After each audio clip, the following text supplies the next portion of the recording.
માણસમાં તાલુકાના ઇસ્લામપુર ગામે લેઉવા અને કડવા પાટીદાર સમુદાય વચ્ચે ધીંગાણું થયું.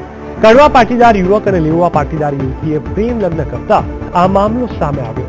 આ ધીંગાણામાં 7 થી વધુ લોકો ઘાયલ થયા છે. હાલ તો પોલીસ કાફલો મામલાને થાળે પાડવા ઘટના સ્થળે પહોંચી ગયો છે. મારો છોકરો સામેવાળાની છોકરી સાથે કોર્ટ મેરેજ કર્યો છે, પ્રેમ લગ્ન, અને એના બાબતમાં એ વચ્ચે ઝઘડો કરવા આવ્યો. શૈલેષભાઈ પરસોત્તમ, અશોકભાઈ પરસોત્તમ, જગદીશભાઈ બાબુભાઈ હરગોવનભાઈના કડવા પટેલ સમાજ જ છે. કડવા પાટીદાર અમે પટેલ છીએ, લેવા પટેલ. તો કહી શકાય કે લેઉવા અને કડવા પાટીદાર વચ્ચે જબરદસ્ત અહીંયા ધીંગાણું જોવા મળ્યું. અમે આપને બતાવી રહ્યા છીએ, આ બંને પરિવારો કડવા પાટીદાર યુવક અને લેઉવા યુવતીને પ્રેમ કરતા હતા અને ધીંગાણામાં 7 થી વધારે લોકો ઘાયલ થયા છે. આજ અંગે વધુ માહિતી આપશે અમારા સંવાદદાતા હર્ષદ પંચોલી. હર્ષદ, જણાવશો જે પ્રકારે પાટણ ચાણસ્મા તાલુકાની આ ઘટના છે જ્યાં લેઉવા અને કડવા પાટીદાર વચ્ચે ધીંગાણું થયું હતું, શું હતી ઘટના?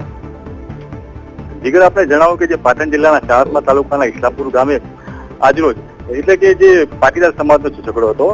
આ લોકોના જે કહેવાય કે અમુક મહિના પહેલા લેવા પાટીદારનો જે યુવાન હતો એ કડવા પાટીદારની યુવતીને સાથે પ્રેમ લગ્ન કર્યા હતા.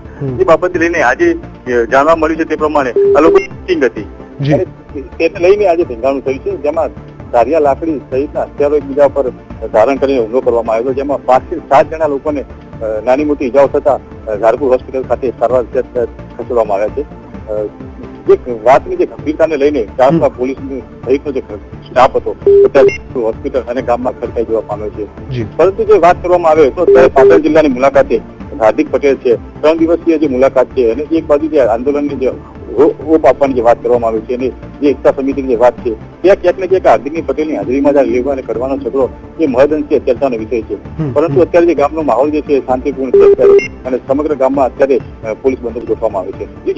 જી, સમગ્ર માહિતી આપવા માટે ધન્યવાદ. તો એક બાજુથી પટેલ પોતાની એકતા બતાવી રહ્યા છે સરકાર સમક્ષ, પરંતુ અહીંયા કડવા અને લેઉવા પટેલ એકબીજાની સામે આવી ગયા છે અને મોટા પાયે ધીંગાણું થયું છે.